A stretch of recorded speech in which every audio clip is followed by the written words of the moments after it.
તો આ તરફ હળવદ નગરપાલિકાની ચૂંટણીને લઈને મોટા સમાચાર સામે આવ્યા। કોંગ્રેસ અને આમ આદમી પાર્ટીએ ભાજપ સામે આક્ષેપ લગાવ્યા છે। ઉમેદવારી ફોર્મ પાછું ખેંચવાની ધમકી આપી છે તેવો આક્ષેપ કરવામાં આવી રહ્યો છે। કોંગ્રેસ અને આપના કાર્યકરો મોડી રાત્રે પોલીસ મથક પહોંચ્યા હતા અને તેમણે ખાસ એ ફરિયાદ કરી હતી કે ભારતીય જનતા પાર્ટીના કાર્યકર્તાઓ તેમને ફોર્મ પરત ખેંચવા માટે દબાણ કરી રહ્યા છે। ઉમેદવાર અને ટેકેદારોને જીવનું જોખમ હોવાની પણ રજૂઆત કરવામાં આવી। પોલીસને લેખિતમાં રક્ષણ આપવા રજૂઆત। કોંગ્રેસના શહેર પ્રમુખ તાલુકા પ્રમુખે આક્ષેપ લગાવ્યા છે। તો આમ આદમી પાર્ટીના શહેર પ્રમુખ જે છે વિપુલ રબારી તેમણે પણ આક્ષેપ લગાવ્યા। મોરબી જિલ્લા ભાજપ પ્રમુખે કોંગ્રેસના આક્ષેપને ફગાવ્યા હતા। કોંગ્રેસ પાસે આક્ષેપ સિવાય કંઈ જ નથી તેવું ભાજપ પ્રમુખે સીધું જ કહ્યું। આજરોજ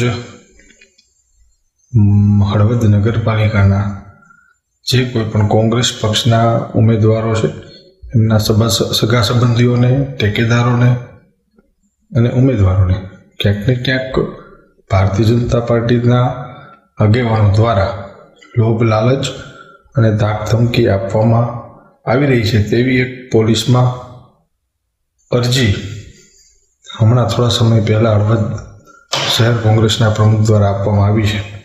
ત્યારે આ ચૂંટણી આદર્શ આચાર સંહિતા અનુસંધાને યોજાય અને કોંગ્રેસ પક્ષના આગેવાનોને અને કાર્યકર્તાઓને કોઈને દબાવવામાં ન આવે એવા પ્રયત્ન થાય એવી વિનંતી સાથે 2025 હળવદ નગરપાલિકાની જ્યારે સામાન્ય ચૂંટણી હોય અને ભારતીય જનતા પાર્ટીએ જે કામ કરે છે એના માટે મત માગવા જતા હોય છે। જ્યારે આખી પેનલ ભારતીય જનતા પાર્ટીની 7 વોર્ડમાં 28 ઉમેદવાર જીતે છે। બાકી કોંગ્રેસને આક્ષેપ કરવા સિવાય બીજો કોઈ ઉપાય નથી। અને ધાક ધમકીની વાત રહી તો આ લોકશાહીની અંદર જ્યારે ભારતીય જનતા પાર્ટી આ વિષયની અંદર ક્યારે કોઈ પડવા માગતી જ નથી।